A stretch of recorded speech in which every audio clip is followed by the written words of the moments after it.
காலிமுகத்திடலில் நிறுத்தப்பட்டுள்ள வாகனங்கள் ஜனாதிபதி பிறப்பித்துள்ள உத்தரவு. விரைவில் கைது செய்யப்படவுள்ள ஓய்வு பெற்ற முக்கிய இராணுவ அதிகாரி. புலமைப்பரிசில் வினாத்தாள் கசிவு விவகாரம் பிரதமரின் விசேட நடவடிக்கை. கிழக்கு பல்கலைக்கழகத்தில் அனுஷ்டிக்கப்பட்ட தியாக தீபம் திலீபனின் நினைவு தினம்.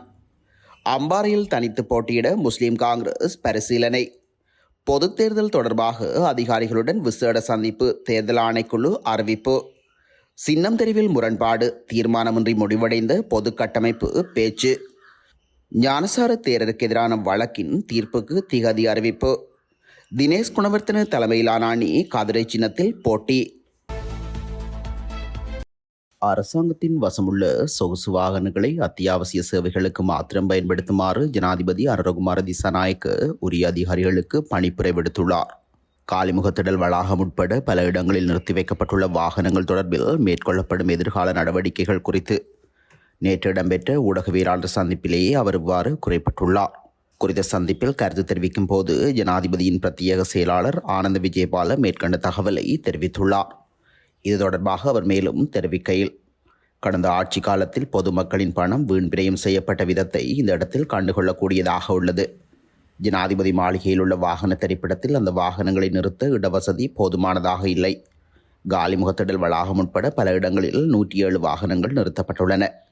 இவை கடந்த அரசாங்கத்தினால் பல்வேறு பதவிகளிலிருந்து தமது நண்பர்களுக்கு வழங்கப்பட்டிருந்ததாக தகவல்கள் வெளியாகியுள்ளன.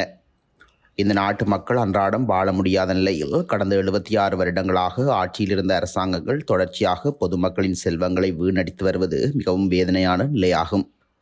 சுகாதாரத்துறை போதிய நோயாளர் காவு வண்டி இல்லாத நிலையிலும் அரச உத்தியோகத்தர்களின் கடமைகளை நிறைவேற்ற போதிய வாகனங்கள் இல்லாத போதும் பல கோடி ரூபாய் பெறுமதியான வாகனங்களை தெரிவித்து முன்னைய ஆட்சியாளர்கள் தமது நண்பர்களுக்கு வழங்கியுள்ளனர். பொதுமக்களின் சொத்துக்களை பாதுகாக்க வேண்டும் முறைகேடாக பயன்படுத்தப்படும் வாகனங்கள் குறித்து முழுமையான ஆய்வு நடாத்த நடவடிக்கை எடுக்கப்படும்.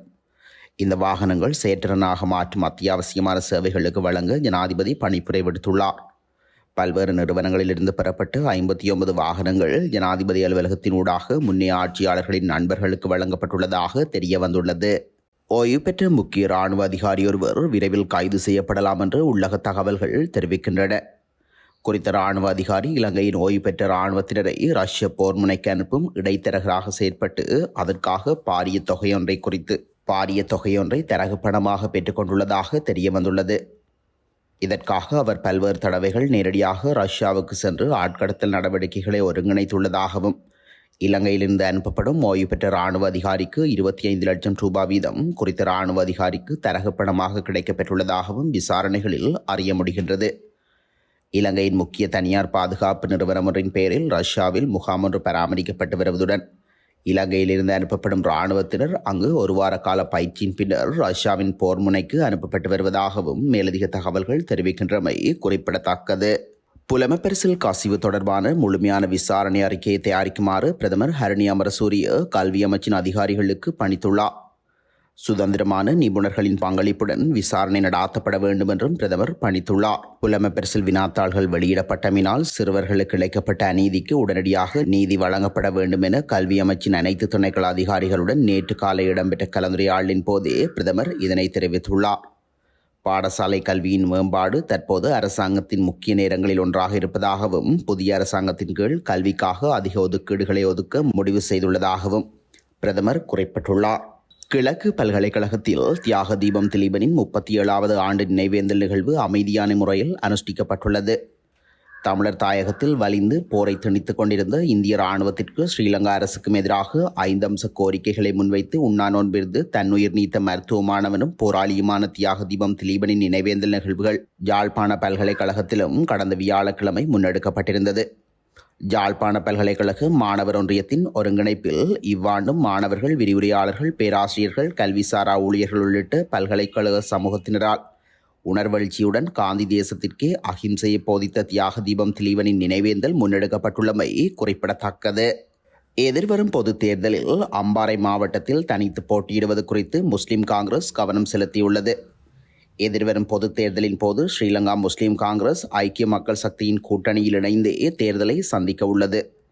எனினும் அம்பாறை தவிர்ந்த ஏனைய மாவட்டங்களில் ஐக்கிய மக்கள் சக்தியின் தொலைபேசி சின்னத்தில் போட்டியிட தீர்மானித்துள்ள முஸ்லிம் காங்கிரஸ் அம்பாறை மாவட்டத்தில் மட்டுமே தனித்து போட்டியிட தீர்மானித்துள்ளது.